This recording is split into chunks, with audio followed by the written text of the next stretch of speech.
Avez-vous déjà pris une décision que vous avez regrettée seulement quelques heures plus tard? Pourquoi parfois on agit sans réfléchir? Et d'autres fois, on reste figé à force de trop réfléchir? La réponse se trouve entre vos deux oreilles, le cerveau humain. Pendant des siècles, on croyait que nos choix étaient guidés uniquement par la logique.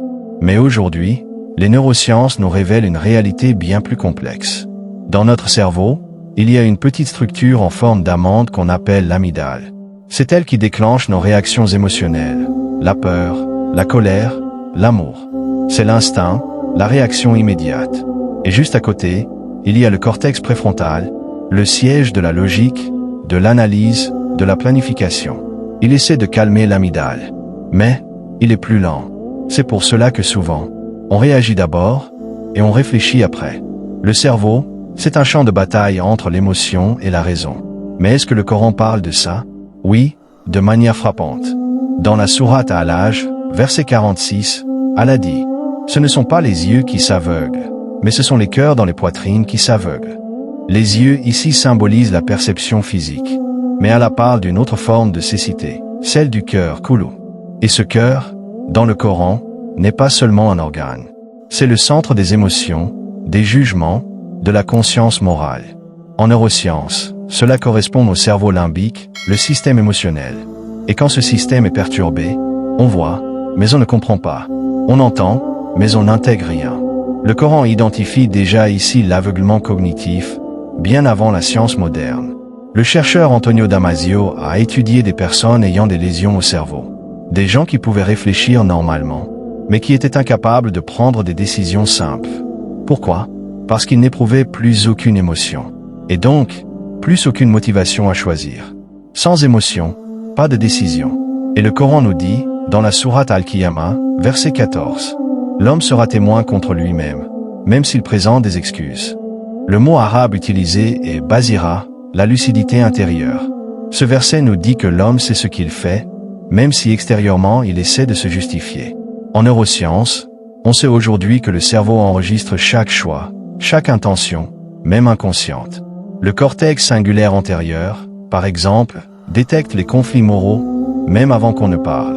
Le cerveau sait, et le Coran l'avait déjà annoncé. Mais ce n'est pas tout. Les neurosciences ont prouvé que 90 à 95% de nos décisions sont prises de manière inconsciente. Des décisions automatiques, guidées par nos habitudes, nos désirs, nos peurs.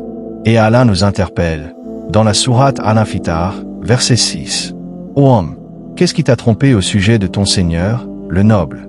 Le mot ici est « garaka », qui signifie tromper, séduire, rendre négligent. Ce n'est pas une tromperie extérieure. C'est notre propre cerveau, notre propre naf, qui nous manipule. Le Coran met ici le doigt sur le biais cognitif, ce mécanisme mental qui nous pousse à justifier nos erreurs.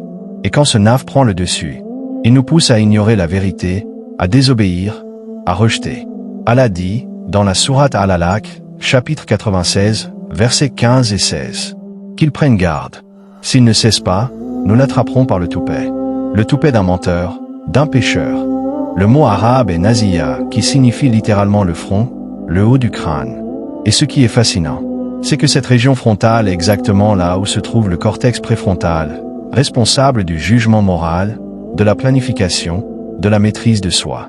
Quand Allah dit « nous l'attraperons par le toupet », il désigne l'endroit précis où se prennent les mauvaises décisions.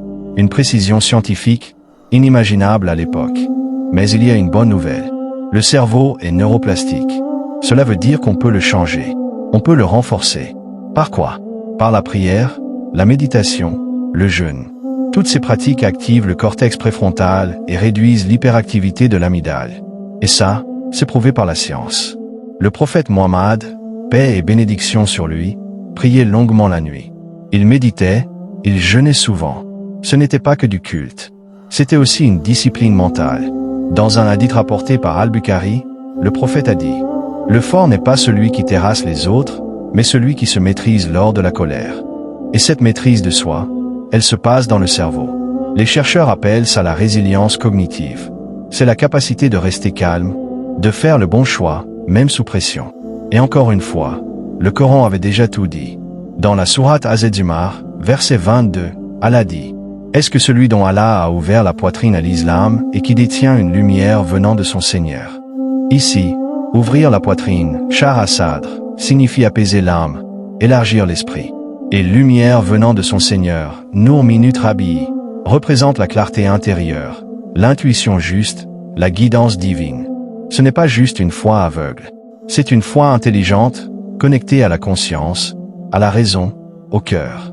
Alors, la prochaine fois que tu dois prendre une décision, ne te précipite pas, fais taire l'amygdale, écoute la voix de la raison et la lumière de ta foi. Si cette vidéo a réveillé quelque chose en toi, alors ne la laisse pas mourir ici. Abonne-toi pour recevoir chaque éclair de vérité qui relie le ciel et la science. Partage cette lumière avec un esprit qui doute et grave dans les commentaires ce mot. Connexion, pour rappeler que le cerveau raisonne, mais que le cœur reconnaît.